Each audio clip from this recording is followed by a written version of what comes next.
Channel asina mayamgi mafamda khudol tamjagadoriba asi crime report. Lamdam asida thokliba nupi angangda chathariba miyot minei mehat mipul mayam asibu wari oina lithokserga mayamda puning loksing oina lijabani. Ngasigi crime reports ki anisuba episode asida pujarakliba asi handakta Wasila kobi nupi macha amabu meoi mari changduna ijat manghalaba matung lambigi mataida sire khanduna hondoklambagi adugumlaba case amani.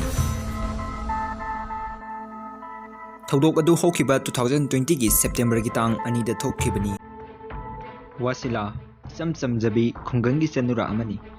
Mahakki mapa marol thoktraba adugumlaba mimana draba meoi amani. Mahakki mama laikidre. Wasila masagi chahi 13 lom tamak ngairebi nupi macha amani. Thoudok adu Wasila gi boyfriend mak yauna meoi ahunga punna nupi oibigi izzat pu manghalaba matung hundoklambani. Hokhiba September gi tang ani 2020 gi ayukta Thoubal district ki manung chana leba haibong makhong amasung irong ka faunaba salam lambi gi nakanda ayuk walking set pa miyosingna Wasila bu thengnarakibani. Matamduda Wasila gyan mangduna taduna leramki.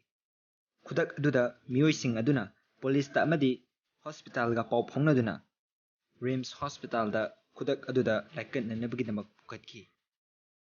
Adubu laibak thibidi Wasila laikannaba ngamdana adumak taibang pan thadoki.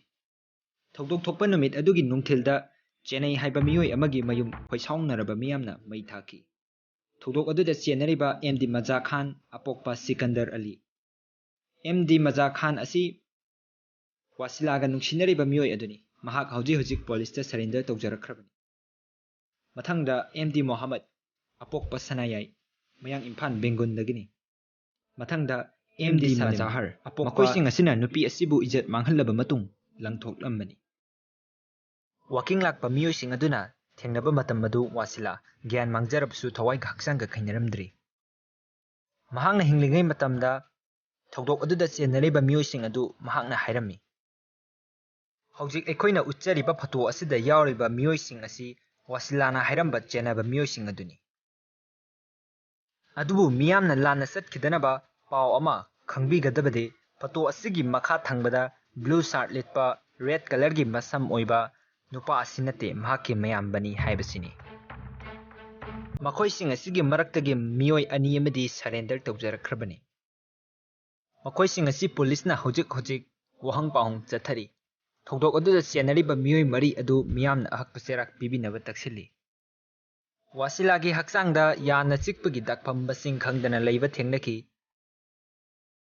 Thabaki sarukta khuningumbana subagi maram khara lei haina mahakpu hospital la punanaba phi hongbikiba imaiben kharana hairami.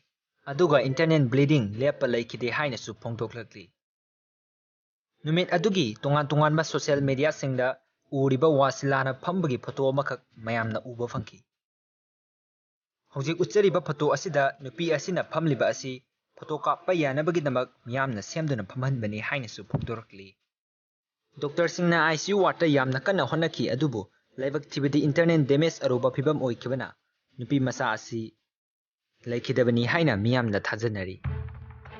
Facebook ki post amadagi fangbada Salim hairiba mihat asida chennariba meoi asi MLA ga yamna naknaba mari lai haina praja miyamna khangi haibasini.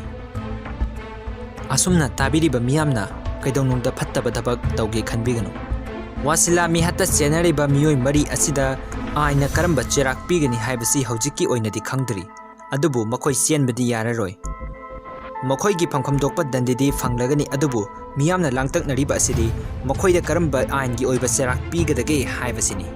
Crime reports ki thoram asibu tabiriba singna loksin bayabadi kaidonungda migi mangnaba thabak tawbiganu.